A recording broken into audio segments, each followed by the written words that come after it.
চতুর্দিকেই আওয়ামী লীগ। এই আওয়ামী লীগ সংখ্যাটা নতুন দুশ্চিন্তার কারণ হয়েছে ডক্টর মোহাম্মদ ইউনূস এবং তার পারিষদবর্গের। অপেক্ষা করুন, আরো ভয়ঙ্কর আতঙ্কে পালিয়ে যাবার চেষ্টা করবে অবৈধ দখলদাররা। সে সময় বোধহয় খুব দূরে না। সাম্প্রতিক সময়ের একটি ঘটনা ক্ষমতাসীনদের কাছে পিলে চমকানোর মতো পরিবেশ সৃষ্টি করেছে। ভয়ঙ্কর দুশ্চিন্তার কারণ হয়ে উঠেছে সেই ঘটনাটি। এমন একটি নির্ভরযোগ্য সূত্রের দেওয়া তথ্য নিয়ে আজ আপনাদের সঙ্গে কথা বলছি। ডক্টর মোহাম্মদ ইউনূসের ক্ষমতা দখলকে সমর্থন করা সকল ইসলামী গ্রুপ, বিএনপি, জামাত ইসলাম, এনসিপি সম্মিলিতভাবে তাকে স্বাগত জানানোর কারণে তিনি সর্বদলীয় সমর্থনে ক্ষমতায় বসেছেন, এমনটাই তার পক্ষ থেকে বলা হয়। নির্বাচনকে ঘিরে নির্বাচন আগে হবে নাকি পরে হবে, নির্বাচনের জন্য জামাত ইসলাম এবং এনসিপি এখনো প্রস্তুত নয়। সে কারণে তারা নির্বাচনটাকে বিলম্বে চান। অন্যদিকে বিএনপি চান তড়িঘড়ি করে নির্বাচনটা হোক। বিএনপির বিশ্বাস খুব শিগগিরই তারা ক্ষমতায় আসতে পারবে। এ কারণে যে বিভাজন, সেই বিভাজনে ডক্টর ইউনূসের চিন্তা চেতনা, যাদের সম্ভাবনা বেশি উনি তাদের সঙ্গে সমঝোতা করেছেন বা নেগোশিয়েট করেছেন। তার নিজের তৈরি দল এনসিপির ভাষায় সরকার তাদের কাছে উনি বিক্রি করে দিয়েছেন। অন্যদিকে জামাত ইসলামীও ভীষণভাবে ক্ষুব্ধ। এই অগোছল অবস্থার মধ্য থেকেও তিনি কোনোভাবে সেফ এক্সিট নিতে পারেন কিনা সেটাই তার কাছে মুখ্য। নতুন করে একটা ভয়ঙ্কর পরিস্থিতি তাদের দৃষ্টিতে এসেছে বলে আমাকে দায়িত্বশীল সূত্র জানিয়েছে। ঢাকায় আওয়ামী লীগের নেতৃত্বে বেশ কয়েকটি বড় বড় মিছিল এবং মিছিলগুলি সন্ধ্যায় অথবা খুব ভোরে অথবা যেখানে জনমানব থাকে না এমন পরিবেশে না, খুবই গুরুত্বপূর্ণ জায়গায় বিপুল পরিমাণ মানুষ এবং জনব্যস্ত সময়ের ভিতরে এই মিছিলগুলি হয়েছে। এটা নিয়ে আতঙ্ক যে এত গ্রেপ্তার। দৈনিক সমকালের একটি রিপোর্টে দেখা গেছিল 3,59,000কে গ্রেপ্তার করা হয়েছে। 3,59,000 মানুষকে গ্রেপ্তার করার পরেও গ্রেপ্তার চলছে। তা সত্ত্বেও কেন ভয় নাই? কোর্টের থেকে জামিন পাচ্ছে না, এরপরেও কেন সাহস করে তারা রাস্তায় নামছে? সেখানে ডক্টর ইউনূসকে বোঝানো হয়েছে যে আওয়ামী লীগের পক্ষে একেবারে যারা নির্ভেজাল লোক, তাদেরকে ঝুঁকিপূর্ণ জীবন যাপনের কথা সত্ত্বেও এই ঝুঁকির মধ্যেও তাদেরকে এনে মিছিলে নামানো হচ্ছে। কোনো কোনো সময় বোঝানো হয়েছে বেশ টাকা ব্যয় করে এই মিছিলে লোক আনা হচ্ছে। এ পর্যন্ত একটা সান্ত্বনা ইউনূসকে দেওয়া গেছে। নতুন যে অধ্যায় তাদের পিলে চমকানোর মতো পরিবেশ সৃষ্টি করেছে সেটা নিয়ে এবার কথা বলছি। সরকার পক্ষের এবং আওয়ামী লীগ বিরোধী একটি পত্রিকা সাম্প্রতিক সময়ে খুবই আলোচিত। সেই পত্রিকা এবং কয়েকটা অনলাইন পোর্টাল, তাদেরকে দায়িত্ব দেওয়া হয়েছিল অনুসন্ধান করে বের করতে কিভাবে এত লোক ঢাকায় আসছে, কেন আইন শৃঙ্খলা রক্ষাকারী বাহিনী এদেরকে ধরতে পারছে না, সেগুলি পর্যালোচনা করে রিপোর্ট দিতে। এর সঙ্গে যুক্ত করা হয়েছিল গণমাধ্যমকে দেখভাল করে এমন কিছু সরকারি 2টি গোয়েন্দা সংস্থার কর্মকর্তাদের। একটি পত্রিকার ডিজিটাল অ্যাসাইনমেন্ট দেখে এমন এক্সপার্ট লোকদেরকে বলা হয়েছে কোন শ্রেণীর লোকরা আসছে সেটা তাদের বের করে দিতে হবে। ঢাকার যে সকল এলাকায় মিছিলগুলি হয়েছে সেখানকার সিসিটিভি ক্যামেরার ফুটেজ সংগ্রহ করা হয়েছে। এই ফুটেজ পর্যালোচনা করতে গিয়ে যে তথ্য বেরিয়েছে সেটাই তাদের আতঙ্কের কারণ। সেখানে দেখা গেছে যারা মিছিলে বিভিন্ন জায়গা থেকে আসছে তারা আওয়ামী লীগ অথবা আওয়ামী লীগের আহ্বানে আসা মানুষ, কিন্তু মিছিল চলমান অবস্থায় দোকানের কাছে দাঁড়িয়ে থাকা লোক, অন্য কোনো বাজারঘাট করতে গেছে এমন লোক, বা কর্মস্থল থেকে বেরিয়ে আসছেন এমন লোক, অথবা অন্যভাবে হাঁটাচলা করছিলেন, যারা এই মিছিল সম্পর্কে ওয়াকিবহাল না, তারা প্রথম মিছিলটা দেখে আতঙ্কিত হয়। মিছিলের স্লোগান শোনার পরে সেই মানুষগুলো দৌড়ঝাঁপ করে এই মিছিলে একাত্ম হয়ে যাচ্ছে। তাদের কাউকে কাউকে জিজ্ঞাসা করে জানা গেছে কেউ দোকানের কর্মচারী, কেউ বাজার করতে এসেছিল, কেউ বেসরকারি প্রতিষ্ঠানে চাকরি করে, কেউ কেউ এমন আছে সরকারি চাকরি করেন, তিনি হয়তো কোনো কর্মে বের হয়েছেন, কিন্তু তার মনের তাগিদে ওই মিছিল দেখে নিজেকে আর সংবরণ করতে পারেননি, তিনি মিছিলে অংশগ্রহণ করে ফেলছেন এবং মিছিলের সঙ্গে স্লোগান দিতে দিতে একটা পর্যায়ে তিনি মিছিল থেকে বের হয়ে এসে আবার তার মতো হেঁটে যাচ্ছেন। এটাকে স্লো মোশনে ওই মিছিলের পার্শ্ববর্তী দোকানপাট, অফিস এবং যারা অংশগ্রহণ করেছেন এবং যারা মিছিল থেকে বের হয়ে যাচ্ছেন তাদের উপর নিরীক্ষা করে এই তথ্য বেরিয়ে আসছে যে অনেক লোকই আছে যারা মিছিলের জন্য প্রস্তুত ছিলেন না, কিন্তু চলমান মিছিলেই তারা একাত্ম হয়ে গেছেন। এখানেই আতঙ্কের সৃষ্টি হয়েছে যে তার সংখ্যা কত। ওই পত্রিকার ডিজিটাল অ্যাসাইনমেন্টের যে টেকনিক্যাল এক্সপার্টরা, তাদের সঙ্গে যুক্ত হয়ে সরকারের একাধিক গোয়েন্দা সংস্থার লোক এবং পুলিশের একটা বিশেষ ব্রাঞ্চের লোকরা অ্যানালাইসিস করেছে যে এখনো অনেক মানুষ আছে যারা মিছিলের অপেক্ষায় আছে, মিছিল পেলেই সেই মিছিলে তারা অংশগ্রহণ করে ফেলে। তারা আগের থেকে মিছিলের জন্য প্রস্তুত কোনো লোক না, কিন্তু ওই মিছিলের প্রতি, ওই মিছিলের স্লোগানের প্রতি তাদের দুর্বলতা আছে। এ কারণেই তারা চলমান মিছিলে যুক্ত হয়ে যাচ্ছে। এদের কারো কারো হাতে পাওয়া গেছে আংশিক বাজার করা ব্যাগ বা মালামাল, কাউকে কাউকে জিজ্ঞাসাবাদে পাওয়া গেছে সে কোনো অফিস থেকে আর এক অফিসে যাচ্ছিল, কিন্তু এত বড় মিছিল দেখে সে আর তার লোভ সংবরণ করতে পারেনি, সে মিছিলে অংশগ্রহণ করে কিছু স্লোগান টোগান দিয়ে মাঝখান থেকে সে বেরিয়ে চলে গেছে। আবার কাউকে পাওয়া গেছে সে দোকান বা খাবারের দোকানের কর্মচারী, ওই মিছিল দেখার পরে সে দৌড়ে এসে মিছিলে অংশগ্রহণ করে 2-3টে স্লোগান দিয়ে আবার পিছন থেকে চলে গিয়ে তার সেই দোকান অথবা বেসরকারি যে স্থানে সে কাজ করত সেখানে সে গিয়ে আবার কাজে অংশগ্রহণ করেছে। এবং তাদের অনেকের ভিতরে নাকি একটা তৃপ্তি যে বহুদিন পর একটা মিছিলে যাওয়ার সুযোগ পেয়েছি। এটাকে অ্যানালাইসিস করে মিছিলে অংশগ্রহণকারীদের ভিতর থেকে যারা এভাবে হঠাৎ করে অংশগ্রহণ করেছেন তাদের সংখ্যা অ্যানালাইসিস যারা করেছেন তাদের জরিপ অনুযায়ী খুবই গুরুত্বপূর্ণ। সে কারণে তাদের ধারণা ঢাকা শহরে যারা বসবাস করেন এর বড় একটি অংশ আছেন যারা তাদের ভাষায় পতিত আওয়ামী লীগের লোক।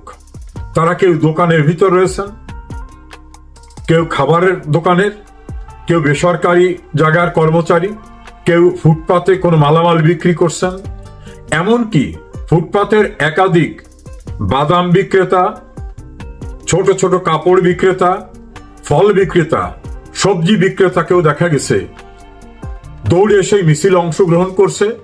কয়েকটি স্লোগান দেওয়ার পরে সে আবার ব্যাক করে গিয়ে তার দোকানে সে বসে গেছে। সে কাউকে কাউকে উচ্ছ্বসিত হয়ে বলছে বহুদিন পর একটা মিছিলে যাওয়ার সুযোগ পেয়েছি। এর থেকেই নতুন সংখ্যার সৃষ্টি হয়েছে দখলদার ইউনূস এবং তাদের লোকদের ভিতরে, যে তাহলে ঢাকায় কি সর্বত্রই এখন আওয়ামী লীগের লোক আছে? স্বরাষ্ট্র উপদেষ্টার প্রতি ক্ষোভ প্রকাশ করে বলা হয়েছে পুলিশ কি করছে। পুলিশের কর্মকর্তারা বলছে আমরা তো যেখানে যা পাচ্ছি গ্রেপ্তার করছি। এখন যে রেগুলার বাদাম বিক্রি করে, সবজি বিক্রি করে, অথবা একটা পোশাকের দোকানের সেলসম্যান, কি করে বুঝবো ওর মনের ভিতরে আওয়ামী লীগ রয়ে গেছে? ও যে মিছিল পেলে মিছিলে দৌড়ে অংশগ্রহণ করবে এটা তো আমাদের নলেজের বাইরে ছিল। এখন এভাবে গণহারে তো আর গ্রেপ্তার করা সম্ভব না, জেলখানায় তো আর সংকুলন হচ্ছে না। এই ঘটনায় খুবই ছোট্ট পরিসরে ইউনূসের পলিসি মেকার একেবারে ছোট্ট গ্রুপে আলোচনায় তাদের ধারণা হয়েছে আওয়ামী লীগের লোকরা বা আওয়ামী লীগ মনোভাবাপন্ন লোকরা ঢাকা শহরে ভরে আছে সর্বত্র। তারা হয়তো পুলিশ দেখে কথা বলছে না, সুযোগ পেলে রাস্তায় বেরিয়ে যাবে। এখন কিভাবে এদের চিহ্নিত করা হবে? এরা তো পেশাদার কোনো দলীয় কর্মী না। সেটা নিয়ে নতুন আতঙ্কের সৃষ্টি হয়েছে। অন্ধকারে ভূত দেখার মতো চতুর্দিকে এখন আওয়ামী লীগ দেখছে। এ বিষয়ে কি করা যায়, এটা যাতে প্রকাশ্যে না আসে সেজন্য বিষয়টাকে গোপন রাখতে বলা হয়েছে। ওই পত্রিকাকেও বলা হয়েছে কোনোভাবে যেন এটা শোনো নিউজ না হয়। ওই পত্রিকার ডিজিটাল ভার্সনের স্লো মোশনে অ্যানালাইসিসের জন্য যে টেকনিক্যাল এক্সপার্ট ছিল তাদেরকে বলা হয়েছে বাইরে যেন এই কথা কোনোভাবে প্রকাশ না করে। আর সরকারি সংস্থার যারা, তাদেরকে একইভাবে বলা হয়েছে কোনোভাবে যেন ঘুণাক্ষরে এই ঘটনা বাইরে না বের হয়। সর্বত্র বলতে হবে ভাড়ায় আসা লোকরা সেভাবেই তারা মিছিলে অংশগ্রহণ করেছে। এর সঙ্গে যুক্ত হয়েছে পুলিশ যাবার পরেও এতগুলি লোক এত বড় মিছিলের সবাই কোথায় চলে গেল, একজনকে গ্রেপ্তার করা হচ্ছে আর কাউকে কেন পাওয়া যাচ্ছে না? তাহলে কি পুলিশ বিট্রাই করছে? সেটা আর একটি নতুন শঙ্কার কারণ হয়ে দাঁড়িয়েছে। বারবার পরিবর্তন করে ডিএমপির কমিশনার, অন্যান্য অফিসার, আইজিপি সব চেঞ্জ করা হচ্ছে। ঢাকার বিভিন্ন থানার ভারপ্রাপ্ত কর্মকর্তা যারা মোবাইল ডিউটিতে আছে তাদের পরিবর্তন করার পরেও কিভাবে ঢাকা এত আওয়ামী লীগার? তাহলে কি পুলিশ আসলেই বিট্রে করতেছে সরকারের সঙ্গে? সেটা এখন দুশ্চিন্তার কারণ হয়ে দাঁড়িয়েছে। নির্বাচন হবে কি হবে না সেটা তো একটি দুশ্চিন্তা। সরকারি কর্মচারীরা সহযোগিতা করবে কি করবে না সেটা নিয়ে দুশ্চিন্তা।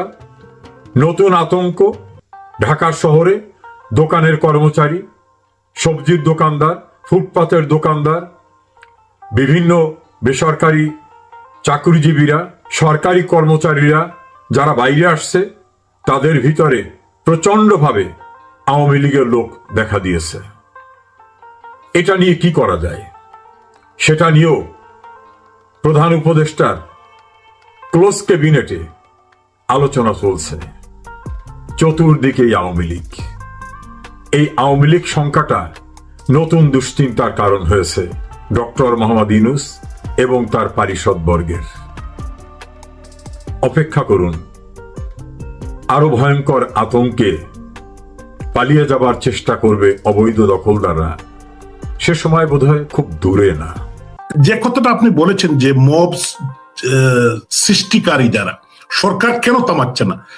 আপনার যদি একটা জিনিস, আপনি নিজে যদি কোনো জিনিসের সাথে জড়িত থাকেন, সাধারণ ভাষায় বলে যে এই সরকার যে তাদের যে উত্থান বা তাদের যে আসার যে পদ্ধতি, তারা যে ক্ষমতা দখল করেছে, এটা জোর করে ক্ষমতা দখল, একটি মব সৃষ্টি করে, তাণ্ডব লীলা করে, মানুষ হত্যা করে, 3200 পুলিশ হত্যা করে তারা কিন্তু ডক্টর ইউনূস প্যারিসে বসে মেডিকুলাস ডিজাইন মাস্টার প্ল্যানের মাধ্যমে ডিপ স্টেটের টাকায় তারা এই দখল করেছে। এবং এখানে তাদের একটি বোঝাপড়া যেটা ছিল যে তারা কিছু কিছু জিনিসের বিনিময় দিবে। আরাকানের যে আপনার যে করিডোর, আপনার সেন্ট মার্টিন দিয়ে দেওয়া, আমাদের বন্দর দিয়ে দেওয়া, এরকম কিছু বিষয়। 25টা বিমান দূরের দেশ থেকে কেনা। এবং দেখেন বিমান উপদেষ্টা যিনি, বিমান সিভিল এভিয়েশন উপদেষ্টা বশির আহমদ, উনি একজন বিজনেসম্যান। হ্যাঁ, উনার পিতাও একজন বিজনেসম্যান ছিল। দেখেন সে নিজেই কিন্তু বিমান বাংলাদেশ এয়ারলাইন্সের যে ম্যানেজমেন্ট কমিটির এটার চেয়ারম্যান হয়ে গেছে সিভিল এভিয়েশন বিমানের। তার কারণটা হলো এখানে যে কমিশন, এরা এইটা এদের হলো earn money live the country. তো এদের যে কমিশন, যে টাকা দিয়েছে একজন উপদেষ্টা, দেখলেন না যে 8 কোটি না 15 কোটি টাকা দিয়ে উপদেষ্টা হচ্ছিল একজন ডাক্তার। তো এরা প্রত্যেককেই কিন্তু বিভিন্ন ভাবে তাদেরকে পে করে আসতে হয়েছে বা বিভিন্ন কমিটমেন্ট দিয়ে আসা হয়েছে, বিদেশি এবং দেশীয় বা উপদেষ্টাদের। তো এই কারণেই তারা নিজে পারবে না, কারণ তারা তো নিজেই জড়িত। একটি সরকার যদি চায়, আপনি দেখেন মাননীয় প্রধানমন্ত্রী রাষ্ট্রনায়ক শেখ হাসিনা, উনি যখন ক্ষমতায় ছিলেন, হ্যাঁ নির্বাচন নিয়ে সরকারের দীর্ঘদিন ক্ষমতায় ছিল, একটি ওভার পপুলেটেড কান্ট্রি, এখানে অনেক কথা থাকতেই পারে। সবগুলা যে আমাদের সফলতা বা under the leadership of her excellency Sheikh Hasina, আমি এটা বলবো না। ব্যর্থতার জায়গায়ও আমাদের ছিল। একটি সরকার পরিচালনা করতে ব্যর্থতা সফলতা থাকবে, কিন্তু যে রাষ্ট্রের যে উন্নয়ন, আপনার law and order situation, health and safety, এগুলো কিন্তু 100%। শিক্ষা ব্যবস্থা, উনি আমাদের দলীয় নেতা কবি, আমরা তো বয়ে কাঁপতাম যে কোন সময় কোন রিপোর্ট যাবে, যে উনি যখন শুনবে, ফেসবুকে দেখবে বা কোন মিডিয়া নিউজ করবে, তাহলে চাকরি যাবে। কিন্তু আজকে এই যে ডক্টর ইউনূস এবং তার যারা এই যে চিলড্রেন পার্টির, তারপরে আপনার যে উপদেষ্টারা, এরা তো উপদেষ্টারা সব এনজিও চালাচ্ছে। এনজিওতে আমার কিন্তু এনজিওতে কাজ করার, চ্যারিটিতে কাজ করেছি আমি দীর্ঘদিন। তো আমি একটা জিনিস বলি, এরা তো তাদের কোনো এই সরকার চালানোর মতো কোনো, বা একটি গভর্নমেন্ট কিভাবে চলে, এই তারা বিদেশিদের কাছে টাকা নিয়ে এসেছে, গরিবের টাকা, তারা গরিবের জন্য কাজ করবে, তারা বিজনেস ক্লাস চলতেছে, এইটা তারা অভ্যস্ত। এই যে সাধারণ মানুষের কষ্ট, সাধারণ মানুষের যে কষ্ট লাঘব করার, তারা তাদের চেহারা চরুদ দেখেন, তাদের কষ্টের কোনো চাপ আছে তাদেরকে উঠিয়েতে। এই ডক্টর ইউনূস সাহেব থেকে শুরু করে প্রত্যেকটি মানুষ দেখেন, যারা তাদের উপদেষ্টা, মানে খুব মানে তরতাজা টাইপের। কারণটা হলো যে তাদের লাইফস্টাইল, সাধারণ মানুষের, সাধারণ এই দেশের যে জনগণ, যে আমাদের দেশের মানুষের ম্যাক্সিমাম মানুষের যে পেশা সাথে তাদের সম্পর্ক নাই, তারা সবই বিদেশি টাকা। আপনি দেখেন রেজওয়ানা হাসান, উনি কি বললেন যে বিগত 7 বছর উনি সাদা পাথর বন্ধ রাখতে পেরেছিলেন, কিন্তু উনি উপদেষ্টা। কত বড় নির্লজ্জ একজন শিক্ষিত মহিলা, মানে আমাদের সিলেটের একটি পরিবারের সন্তান। আমি মনে করতাম যে উনার একটু লাজ লজ্জা আছে। মানুষ যখন লেখাপড়া করে সমাজে প্রতিষ্ঠিত হয়, লজ্জা থাকা উচিত। উনার তো রিজাইন করা উচিত, যে আমি উপদেষ্টা থাকা অবস্থায়। শেখ হাসিনার সময় উনি পেরেছেন, শেখ হাসিনা প্রধানমন্ত্রী থাকতে শেখ হাসিনার নির্দেশ সম্ভব হয়েছে, আর উনি উপদেষ্টা থেকে উনি, এগুলো হলো কমিশন বাণিজ্য। শুনেন, যে উনাদের 2জন উপদেষ্টা গিয়েছিলেন না, এখানে 5,000 কোটি টাকার লেনদেন হয়েছে। 5,000 কোটি টাকা জামাত, বিএনপি এবং এই উপদেষ্টারা, তারা এইটাকে ইয়ে করেছে। এবং সারা দেশে যে আপনি মব জাস্টিসের কথা, এরকম মিথ্যার জন্য নিন্দনীয় ঘটনা সোমালিয়ায় ঘটে নাই। যেটা আমি আপনাকে একটু ইন্টারাপ্ট করছি। আপনি যে এই কমিশন বাণিজ্য কথা বলছেন, তার মানে আপনি কি মনে করছেন বা জানেন এই যে রেজওয়ানা হাসান, তিনিও কি এই কমিশন বাণিজ্যের মধ্যে ঢুকে গেছেন? মানে অবশ্যই 100%। আমি দায়িত্ব নিয়েই বলতে চাই যে রেজওয়ানা হাসান এই কমিশন না পেলে এটা গোটার কথা না। বিগত 15 বছর মাননীয় প্রধানমন্ত্রী শেখ হাসিনা, কত লোক, আমি জানি, আমি সিলেটের মেয়র ছিলাম, কত লোক কত অনুরোধ করেছে, প্রশাসনের লোকজন বারবার, এমপি মন্ত্রীরা গিয়েছে, এই এলাকার মানুষ গিয়েছে, কিন্তু উনি একবারও শুনেন নাই। বলেছেন এটা পর্যটনের জন্য একটি মানুষ এখানে যায়, হাজার হাজার মানুষ দেশে বিদেশ থেকে, আমাদের একটি পর্যটন এলাকা, এখানে কোনো পাথর উত্তোলন করে যাবে। কি এমন হলো যে 1 মাসের ভিতরে বা 2 সপ্তাহের ভিতরে 5,000 কোটি টাকার পাটল লুট হলো? এবং উনি উপদেষ্টা, উনি জানে না? অবশ্যই জানে। এই টাকার বাট কোথায় গিয়েছে আপনি জানতে চাইলে রেজওয়ানা হাসানের স্বামী কোথায় নিয়েছেন, এইটাও আমরা বলে দিতে পারি।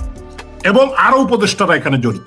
তো আমি বলতে চাই, যেটা হলো, আমি যে কথা বলতেছিলাম, যে আপনার আমাদের যে এই যে একজন মানুষকে কবর থেকে উঠিয়ে পিটাচ্ছে লাশের উপর, তারপরে লাশ 4 ঘন্টা জ্বালিয়ে দিল। এদেশের আইন শৃঙ্খলা বাহিনী নাই, এরা কোথায় ছিল? ডক্টর ইউনূস একটি জাহিলিয়াতে মানে আমল নিয়ে এসেছে বাংলাদেশে 18 কোটি মানুষের সুরক্ষা কি? বাংলাদেশের মানুষের উপরে একটি গজব। উনি যে সুদকুর, ঘুষকুর, তারপরে উনি দেখেন উনার স্বার্থেই তো সবকিছু করলো। উনি 600 কোটি টাকার জিও মাফ করলো, এবং এখন উনি এই গ্রামীণ ফোনের 7,000 কোটি টাকার রিজার্ভের টাকা কোনো বিদেশে নিয়ে যাচ্ছে।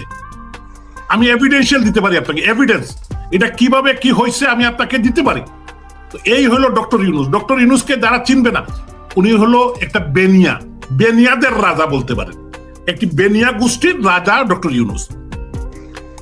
এই জঙ্গিদেরকে প্রশ্রয় দেওয়া, শীর্ষ সন্ত্রাসীদেরকে প্রশ্রয় দেওয়া, খুনিদেরকে প্রশ্রয় দেওয়া, লুটের রাজত্ব কায়েম করা একটা সমী ডক্টর ইউনূসের।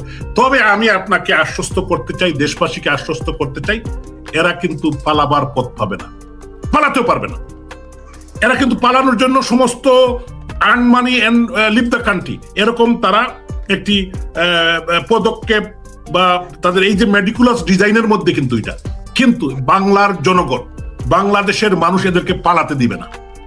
সমস্ত বিমানবন্দর, স্থলবন্দর সমস্ত বন্ধ করে দিতে হবে, কারণ এরা এর দেশকে ধ্বংস করে দিয়ে একটি শান্ত শিষ্ট, একটি upcoming emerging tiger, upcoming developing country, একটা দেশকে ধ্বংস করে দেওয়া, এই 18 কোটি মানুষকে ধ্বংস করে দেওয়া, স্বাধীনতাকে ধ্বংস করে দেওয়া, মুক্তিযুদ্ধের সমস্ত স্মৃতি বিজড়িত সবকিছু ধ্বংস করে দেওয়া, এটা কোনো মতেও কোনো বিবেকবান মানুষ মেনে নিতে পারে না।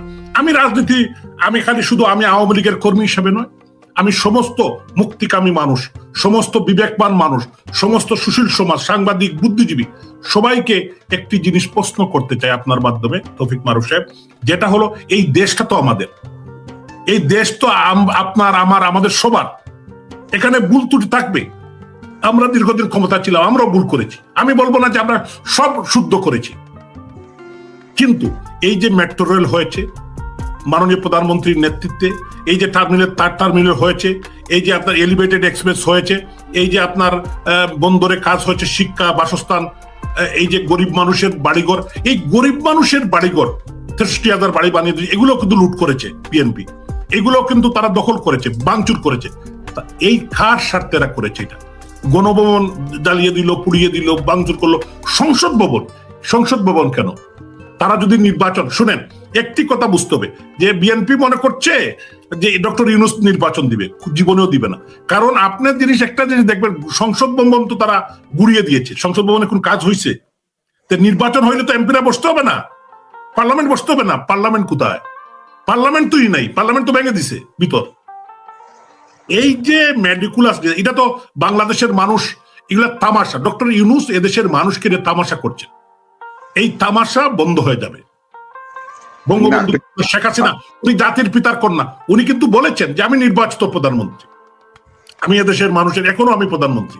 কিন্তু দেশের মানুষ যদি নির্বাচন চায়, দেশের মানুষ যদি ভোট চায়, তাহলে এই ভোট করুক আন্ডার দি তত্ত্বাবধায়ক, under the interim government. Yunus তো ইন্টারিম গভর্নমেন্টের প্রধান হতে পারে না, উনি তো নিরপেক্ষ না, উনি একটি রাজনৈতিক দল করেছে, উনি ডাইরেক্টলি আওয়ামী লীগকে নিষিদ্ধ ঘোষণা করেছে, উনি আওয়ামী লীগের রাজনীতি করতে দিবে না। একটি রাজনৈতিক দল, আওয়ামী লীগের কোটি কোটি মানুষ কি দায়ী? এদেশের মানুষ, আওয়ামী লীগের কোটি কোটি ভোটার, আওয়ামী লীগের মোর দেন 55% মানুষকে বাদ দিয়ে কিসের নির্বাচন বাংলাদেশে?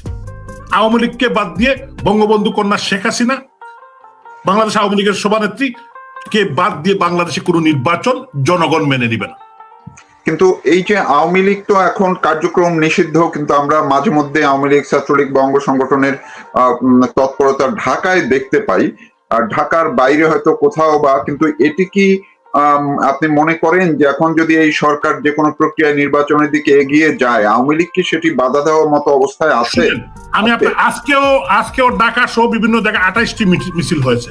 আজকে আমি যখন আপনার সাথে কথা বলছি, এর আগে 28টি মিছিল হয়েছে।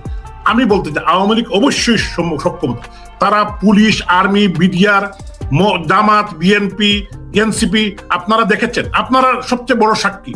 আমি দেশপাল কৃষিকে এবং আপনার সম্মানিত যারা দর্শক, যারা আমাদের এখানে এই মুহূর্তে আমাদের সাথে আছেন, সবাইকে বিচার দিয়ে আমি বলতে চাই কিভাবে আমাদের কর্মীদেরকে নির্যাতন করা হয়েছে। বাড়ি ঘরে আগুন দিয়েছে, প্রায় 1500 কর্মীকে হত্যা করেছে, তাদের মা বোনদেরকে নির্যাতন করেছে, রেপ করেছে, মব জাস্টিস প্রত্যেক জায়গায় কোর্টের মধ্যে করছে। তারপরেও যেভাবে মিছিল মিটিং, লক্ষ লক্ষ নেতা কর্মী যেরকম জেগে কাজ করছে অনলাইন অফলাইনে, এটা বিরল, এটা আওয়ামী লীগের জন্য সম্ভব। এদেশে আওয়ামী লীগকে বাদ দিয়ে কোনো নির্বাচন তারা করতে পারবে না, এদেশের জনগণ মেনে নিবে না। আমি যদিও মেনে নেই, কিন্তু সাধারণ জনগণ মেনে নিবে না। এদেশের মানুষের আত্মার সাথে, রক্তের সাথে, হৃৎপিণ্ডের সাথে আওয়ামী লীগের সম্পর্ক। মুক্তিযুদ্ধ, পতাকা, মানচিত্র আওয়ামী লীগ এক অভিন্ন। তো আমি বলতে চাই এরা দুঃস্বপ্ন দেখতে, শুধু দুঃস্বপ্ন দেখা ভালো। বঙ্গবন্ধু কন্যা শেখ হাসিনা উনি যে কথা বলেছেন যে এই ইউনূসের আন্ডারে যার হাতে আমার দেশের মানুষের রক্ত, যার হাতে 3200 পুলিশের রক্ত, এই পুলিশ ভাই এবং বোনেরা এরা কি আমার দেশের মানুষ না? আমার এই দেশের মায়ের সন্তান না? তাদেরকে হত্যা করে কোনো বিচার করেছে না। ইন্ডিমেন্টটি কেন দিয়েছে? তারা যে 5ই অগস্টের পরে যে ইন্ডিমেন্টটি দিল কেন? তারা যদি হত্যা না করে তো ইন্ডিমেন্ট দিবে কেন? তারা বলেছে আওয়ামী লীগ হত্যা করেছে, আওয়ামী লীগ হত্যা করলে আওয়ামী লীগের বিচার করবে। ইন্ডিমেন্টটি দেওয়ার মানে হলো এরা যে হত্যাকারী, এই ইন্ডিমেন্টের মাধ্যমে তারা প্রমাণ করলো তারাই হত্যাকারী। এই ইউনূস এবং এই এনসিপির এবং জামাত এবং বিএনপির তারাই হত্যাকারী। কিন্তু আমরা তো দেখি আজকে দেখেন আমাদের যত বাড়িঘরে আগুন দিয়েছে, সিলেটে আমার বাড়িতে 3বার আগুন দিয়েছে, আমাদের প্রায় 250 বাড়িঘর জ্বালিয়ে দিয়েছে, পুড়িয়ে দিয়েছে, দখল করেছে। আমাদের নেতা কর্মীর বাড়িতে এখনো কিন্তু মব জাস্টিস করছে। এইটা তো বাংলাদেশে অতীতে হয় নাই। এই দিন কি এরকম থাকবে? এই দিন নয়, আরো দিন আছে। এই দিন নিয়ে যাবে সেই দিনের কাছে। বাংলাদেশের মানুষ কিন্তু এগুলো ভুলবে না। আমরা যদি জিজ্ঞাসা রাজনীতিতে বিশ্বাস করি না, আমরা সহনশীলতা বিশ্বাস করি, কিন্তু মানুষ কিন্তু এটা বলবে না, এদেশের জনগণ কিন্তু এটা বলবে না। আপনি কতজনকে আটকাবেন, কতজনকে বলবেন? অনেক বোনের সামনে তার ভাইকে হত্যা করছে, অনেক ভাইয়ের সামনে বোনকে সম্ভ্রমহানি করছে, মায়ের সামনে মেয়েকে দর্শন করছে। এটা কি ছেড়ে দিবে মানুষ? জনগণ ছেড়ে দিবে? নো। আমি বলতে চাই যে এরা এইটা যারা করছে তাদেরকে মনে রাখতে হবে যে এই দেশের মানুষ 71 সালে 30 লক্ষ মানুষ রক্ত দিয়ে দেশ স্বাধীন করেছে। 3 লক্ষ মা বোন সম্ভ্রম দিয়ে এই দেশের পতাকা এনে দিয়েছে। আমি মুক্তিযুদ্ধের সময় আমার বয়স ছিল, আমি 70 সালে জন্মগ্রহণ করেছি। আমরা তো দেখি নাই মুক্তিযুদ্ধ, আমরা টের পাই নাই, তখন শিশু ছিলাম। কিন্তু মুক্তিযুদ্ধে যাদের পরিবারের সন্তান হারিয়েছে, আত্মীয় স্বজন মরেছে, মা বাপ মরেছে, তারা কিন্তু বলতে পারে। আজকে যাদের আত্মীয় স্বজন, বন্ধু বান্ধব, পরিবারের সদস্য, আমরা অনেক রাজনৈতিক সহযোদ্ধাকে হারিয়েছি। আমাদের এক বন্ধু, আমার এক ভাই রুমেন চেয়ারম্যান, তার ছোট ভাই হেলাল তার মা এবং চাচিকে গোরের মধ্যে আগুন দিয়ে জ্বালিয়ে দিয়েছে। এটা কতটুকু সে 1 ঘন্টা আগে তার মায়ের সাথে কথা বলেছে মৌলভীবাজারে রাত 1টার দিকে। তো যারা এই যে মব তৈরি করে এই সহিংস ঘটনাগুলো ঘটাচ্ছে, তারা তো সবাই বলতে চায় যে এটা আওয়ামী লীগের বিরুদ্ধে এক ধরনের জনরোষ। তো যখন এই সরকার কিংবা সরকারের সমর্থনে যারা এখন আছেন, তারা একটুতেই আওয়ামী লীগের বিরুদ্ধে কোনো ইস্যু তৈরি হলেই সবাই আবার নিজেদের মধ্যে বিচ্ছিন্নতা থাকলেও, বিভিন্ন বিভেদ থাকলেও, সেটি জামাত, বিএনপি কিংবা ইসলামিক দলগুলো এন্টি আওয়ামী লীগ ইস্যুতে আবার সবাই এক হয়ে যায়। আমি একটা এই কথাটাকে আমি মনে করলাম, এদেশে তারা দাবি করে তারা এই অবৈধ সরকার, এই সরকারকে আমরা মানি না, দেশের মানুষ মানে না, এটা অবৈধ জোরপূর্বক ক্ষমতা দখল করেছে। কিন্তু তারপরেও আমি ধরে নিলাম ডক্টর ইউনূসের নেতৃত্বে একটি ইন্টারিম গভর্নমেন্ট আছে, একটি সরকার থাকতে কিভাবে এরকম 4 ঘন্টা জ্বালিয়ে একটা মানুষকে কবর থেকে উঠিয়ে হত্যা করতে পারে? হত্যা না, লাশ জ্বালিয়ে দিতে পারে। এরকম পৃথিবীর ইতিহাসে কোন নজির আছে? 300 ফ্যাক্টরি বন্ধ করে দিয়েছে, মানুষের বাড়িঘরে আগুন দিচ্ছে, কোর্টের মধ্যে মব জাস্টিস করছে, বিচারপতি খায়রুল হকের মতো মানুষকে হাত করা লাগিয়ে যে বেজ্জতি করা হচ্ছে, উনাকে কিন্তু হত্যার নির্লক্ষা করেছে, উনাকে বুল মেডিসিন দিয়ে হত্যা করার চেষ্টা করা হচ্ছে। এইটা তো এবং কোন সাধারণ মানুষ এটার সাথে জড়িত না। এগুলো হলো তাদের কর্মীরা, কর্মীরাও না, যাদেরকে এই শীর্ষ সন্ত্রাসী, তারপরে যারা জঙ্গি, যারা জেল থেকে 700 এখন পর্যন্ত জঙ্গি এবং খুনের ফাঁসির আসামি প্রায় 700 জন পলাতক, এদের কাছে এসএসএফ এর অস্ত্র, এদের কাছে পুলিশের অস্ত্র, 16,000 অস্ত্র, এরাই তো সব খুন খারাপি করছে। ডেইলি তো বাংলাদেশে 16-17 জন 20 জনের লাশ পাওয়া যাচ্ছে। কালকেও হাটহাজারী মাদ্রাসায় যে ঘটনা ঘটলো, হাটহাজারী মাদ্রাসায় চাঁদপুরে সোলাইমান মাজারে যে ঘটনা ঘটলো, গত রাত্রে এই যে আমাদের কাদের সিদ্দিকের বাড়িতে হামলা হলো, এইগুলো কি বিচ্ছিন্ন নাকি এগুলো এর সঙ্গেই যুক্ত? না, আমি বলি এগুলো তো কোনো বিচ্ছিন্ন ঘটনা না। এই হাটহাজারীর ঘটনা, বঙ্গবীর কাদের সিদ্দিকের বাড়িতে হামলা, ভাঙচুর, জ্বালিয়ে দেওয়া, তারপরে ঢাকায় যে বিভিন্ন জায়গায় মানুষ হত্যা, খুন, রাহাতের সবকিছুই তো এই মেডিকুলাসকে তারা আতঙ্কগ্রস্ত করতে চায়। তারা নির্বাচনকে করতে চায় না, নির্বাচন করতে চায় না, এজন্য দেশে একটি গন্ডগোল করতে চায়, যে কারণে এগুলা তারা নিজে সরকারের থেকেই সরকারের বিভিন্ন উইং দিয়ে তারা এটা করছে, এবং এগুলো জঙ্গিরা জড়িত। 21শে আগস্টের খুনিদেরকে ছেড়ে দিচ্ছে না, এগুলো কোনো বিচার হয়েছে? আইবি রহমান সহ 24 জনকে কারা হত্যা করেছিল? আওয়ামী লীগ হত্যা করেছিল। 10টা অস্ত্র কে নিয়ে এসেছিল বাংলাদেশে? এই তো তারেক রহমানরা, লুৎফুজ্জামান বাবুরা আনছিল না? তাদেরকে কি করেছে? তাদেরকে খালাস দিয়ে দিয়েছে। এইটা হলো এই সরকারে, এই ডক্টর ইউনূস লন্ডনে আইসা তারেক রহমানের সাথে মিটিং করে উনি হবে প্রেসিডেন্ট আর তারেক রহমান প্রধানমন্ত্রী, এই ডিল করে গিয়েছে। এখন বিএনপি কে পারলে জোর করে ক্ষমতায় বসায় দেয়, কোন নির্বাচনের প্রশ্ন ইয়ে নাই। এটা তো সব মেডিকুলাস ডিজাইন। এটা কি দেশের জনগণ, দেশের মানুষ মানবে? নো।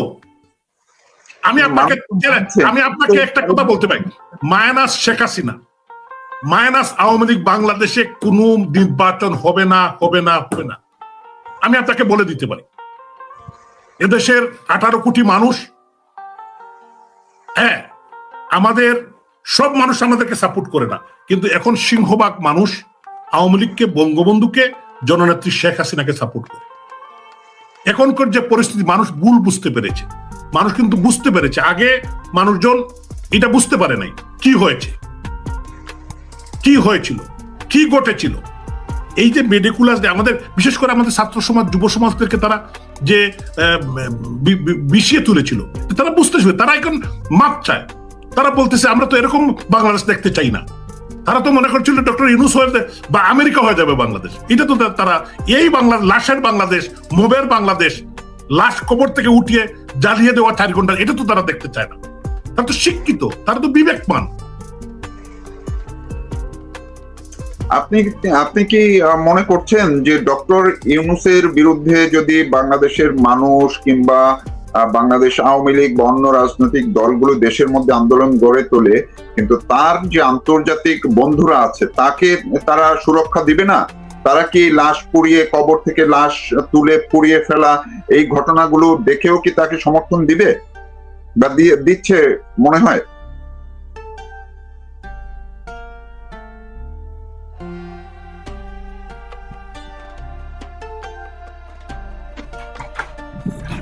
আপনি কি আবার একটু বলবেন?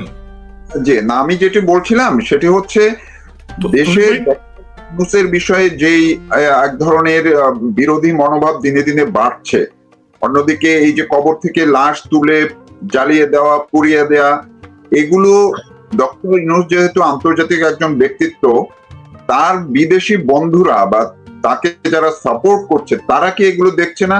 তারা কি তাকে সুরক্ষা দিবে? আমি আপনাকে বলতে চাই, হামিদ কারজাইরে বসাইছিল না আফগানিস্তানে? এই ডিপ স্টেট বসাইছিল না? জি, কিন্তু রাখতে পেরেছিল।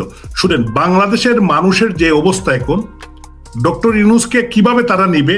আপনি কিছুদিন আগে কক্সবাজারে একটা বড় প্লেন নামছিল না, আইসা রেকি করছিল না, বিশাল একটা প্লেন, আমেরিকান প্লেন। এটা কি জানছিলেন আপনি? জি, ওইখানে কক্সবাজারে তো প্রতিদিনই কোনো না কোনো আমেরিকান। তো বিষয়টা হলো কোথার থেকে কে উঠবে, কে কে যাবে, এটা নিয়েও ঝগড়া চলতেছে যে ডক্টর ইউনূসের সাথে কে কে যাবে, কে যেতে পারবে, কে না। বিষয়টা হলো তাদের যারা প্রভুরা, তাদের যে কাজের জন্য তাকে তারা বসিয়েছে, সেই কাজ শেষ হওয়া বা শেষ করতে না পারা দুইটা জিনিস। যে কাজ করতে পারলে এটাও বিদায়, না করতে পারলেও সেটাও বিদায়। তো বিষয়টা হলো তারা তাদের কাজের জন্য তাকে বসিয়েছে এবং দীর্ঘদিন থেকে তাকে লালন করেছে এদেশের মানুষের বিরুদ্ধে, বাংলাদেশের মানুষের বিরুদ্ধে, মুক্তিযুদ্ধের বিরুদ্ধে, আমাদের এই শান্ত বাংলাদেশের বিরুদ্ধে তারা বহুদিন মানে লালন পালন করে ডক্টর ইউনূসকে তারা আজকে এই জায়গায় নিয়ে এসেছে। তবে তাদের সেই আশা পূর্ণ হবে না, যা আমি বিশ্বাস করি। কারণ এদেশের মানুষ কিন্তু তার মায়ের বাসার জন্য রক্ত দিয়ে দিছে। বাঙালিদের একটা আপনি যদি দেখেন তাদের লাইফস্টাইল, তারা কিন্তু 30 লাখ মানুষ কিন্তু রক্ত দিয়ে দেশ স্বাধীন করেছে। 3 লক্ষ মা বোন কিন্তু তার সব্রম দিয়েছে। সালাম, বরকত, রফিক, জব্বার, তারা কিন্তু মায়ের বাসা টিকিয়ে রাখার জন্য ঢাকার রাজপথে রক্ত দিয়েছে। সো এদেশের মানুষকে এত তাড়াতাড়ি বশ করা সম্ভব না। দালাল সৃষ্টি করা সম্ভব এবং দালালদের মাধ্যমে কিছু কাজ করা সম্ভব, কিন্তু দেশকে তাদের কবলে নেওয়া এটা সম্ভব না। আমি বিশ্বাস করি না, এটা আমি বিশ্বাস করতে চাইও না।